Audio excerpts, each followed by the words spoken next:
నూనె లేకుండానే మన చేతులకు ఆయిల్ లేకుండానే చూడండి ఫ్రెండ్, మన చేతులకైతే మొత్తం ఆయిల్ అయితే ఎలా కనిపిస్తుందో చేతి మొత్తం అయితే. నేను పేడలు ఇలా చేసినట్టయితే చేయండి, చాలా అంటే చాలా టేస్ట్ ఉంటాయి. మన హోట్ స్టైల్ అయితే పేడలు ఇలా చేయండి, చాలా స్మూత్గా చాలా బాగా వస్తాయి. మీరు కూడా ట్రై చేసి చూడండి. Hi friend, welcome back to my channel. మీరు చూస్తున్నది హారిక కిచెన్. ఫ్రెండ్ చూడండి, పాలకైతే మనం ఇలా పలగొట్టుకొని వాటర్ మొత్తం అయితే తీసేసి ఒక 10 నిమిషాలు బరువు పెట్టేసి వాటర్ మొత్తం పోయిన తర్వాత చూడండి మన పన్నీర్ అయితే రెడీ అయిపోయింది. పన్నీర్ లెక్క రెడీ అయిపోగానే వాటర్ మొత్తం తీసేసిన తర్వాత మిక్సీ జార్లో ఇలా ముక్కలు ముక్కలుగా వేసుకుంటూ మిక్సీ జార్లో అయితే వేసుకుందాం.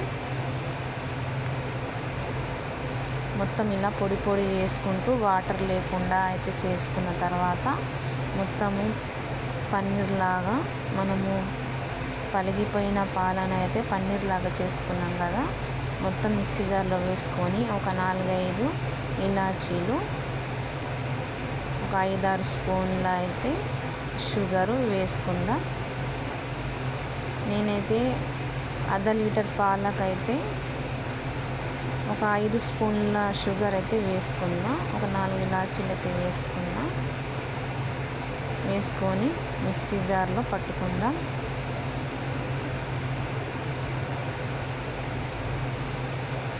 మిక్సీ పట్టుకోవాలి. మిక్సీ పట్టుకున్న తర్వాత మధ్య మధ్యలో కలుపుకుంటూ ఒక 2 లేక 3 తోసులు వేసుకోవచ్చు. మనము టీ కాఫీలో తాగే తోసులు అన్నట్టు తినే తోసులు వేసుకోవచ్చు. లేకుంటే మన బ్రెడ్ క్రమ్స్ బ్రెడ్ కూడా తెంపి వేసుకోవచ్చు. వేసుకొని చూడండి ఇలా స్మూత్గా మెత్తగా ఇలా పట్టుకోవాలి. ఎంత మెత్తగా వచ్చిందో చూడండి, అస్సలు ఏ క్రమ్స్ లేకుండా ఇలా మెత్తగా స్మూత్గా పట్టుకొని ఒక ప్లేట్లో తీసుకుందాం. చాలా అంటే చాలా టేస్ట్ ఉంటుంది, చాలా స్మూత్గా. మనము బేకరీలో నుంచి పేడలు తీసుకున్నట్టే ఉంటాయి కాబట్టి మీరు కూడా ట్రై చేసి చూడండి. బయటకు వెళ్ళి తెచ్చుకోకుండా ఇంట్లోనే చేసి ఇవ్వండి పిల్లలకైనా. మనమైనా చాలా టేస్ట్ ఉంటాయి, మనమైనా తినవచ్చు. తీసేసి ఇలా మొత్తము కలుపుకోవాలి. కలుపుకున్న తర్వాత ఇలా చిన్న చిన్న లుండలుగా మన పేడలు అంటాం కదా, మనం పేడలు చేసుకునేలాగా ఇలా రౌండ్ షేప్ ఇచ్చి ఇలా చేసుకోవాలన్నట్టు. ఇలాగ చేసుకోవాలి. చేసుకుంటేనే చూడండి మనము మొత్తం అయితే ఆయిల్ లేకుండా, నూనె లేకుండా, నెయ్యి లేకుండా చూడండి మన చేతులు కూడా ఎలా మొత్తం అయితే ఆయిల్ లెక్క అయితే పెట్టుకున్నట్టయితే అయిపోయింది మన చేతులు. మొత్తం ఇలా చేసుకోవాలి.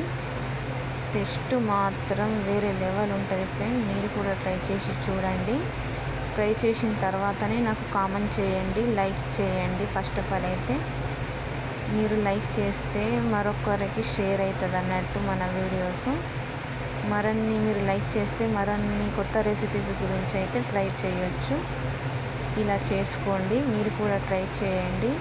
ఎలా వచ్చిందో కామెంట్ బాక్స్లో ఫస్ట్ ఆఫ్ ఆల్ అయితే కామెంట్ చేయండి, ఒక లైక్ ఇవ్వండి. కొత్తగా చూసిన వారు సబ్స్క్రైబ్ చేసుకోండి ఫ్రెండ్.